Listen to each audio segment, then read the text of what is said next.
अमरावती महानगरपालिका निवडणुकीतील जागा वाटपाच्या मुद्द्यावर भाजप आणि शिवसेना यांच्यात सुरू असलेल्या युती चर्चांना अद्याप ठोस तोडगा निघालेला नाही. अमरावती येथे गेल्या 4 तासांपासून महायुतीच्या वतीने महानगरपालिका निवडणुकीसंदर्भात महत्त्वपूर्ण बैठक सुरू आहे. या बैठकीला भाजपचे वरिष्ठ पदाधिकारी तसेच शिवसेनेचे मंत्री संजय राठोड यांच्यासह दोन्ही पक्षांचे प्रमुख नेते उपस्थित होते. मात्र दीर्घकाळ चर्चा होऊनही युती व जागा वाटपाबाबत अंतिम निर्णय झालेला नाही. दरम्यान शिवसेना भाजप युती होणार असल्याबाबत दोन्ही पक्षांकडून सकारात्मक आणि पॉझिटिव्ह चर्चा सुरू असल्याचे संकेत मिळत आहेत. तिकीट वाटपाबाबत प्राथमिक चर्चा पूर्ण झाल्याचेही सांगण्यात येत असून लवकरच उमेदवारांची यादी जाहीर केली जाईल असेही स्पष्ट करण्यात आले आहे. जागा वाटपावरून भाजप आणि शिवसेना यांच्यात कोणतेही मतभेद नसल्याचे सांगत उद्या भाजप व शिवसेना संयुक्तपणे आपली अधिकृत भूमिका स्पष्ट करतील अशी माहिती मंत्री संजय राठोड यांनी माध्यमांशी बोलताना दिली. सुरू आहे मात्र अजूनपर्यंत तोडगा निघाला नाही.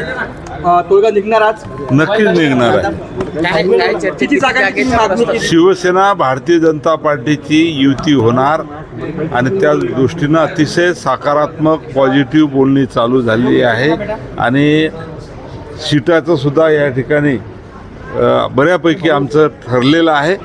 यादी पूर्ण जाहीर होईल तेव्हा तुम्हाला दिसेल. किती जागांची मागणी केली शिवसेनेने? किती जागा आहेत हे यादी बाहेर आल्यानंतर तुम्हाला लक्षात येईल.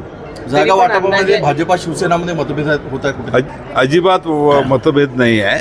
अनेक वेळा भारतीय जनता पार्टीचे सुद्धा कार्यकर्ते आहेत, शिवसेनेचे सुद्धा कार्यकर्ते आहेत. त्या संदर्भात आमचे शिवसेना नेते सन्माननीय आनंदरावजी अडसूळ साहेब हे सर्वांच्या भूमिका समजून घेत आहे आणि त्या संदर्भात निर्णय घेतील.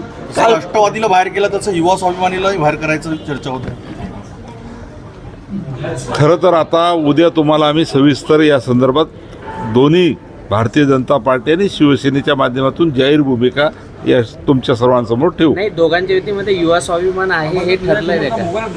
आहे ना, युवा स्वाभिमान हो नक्की आहे. त्यांना पण जागा द्यावी. त्यांना सुद्धा सोबत आहे. ठीक आहे.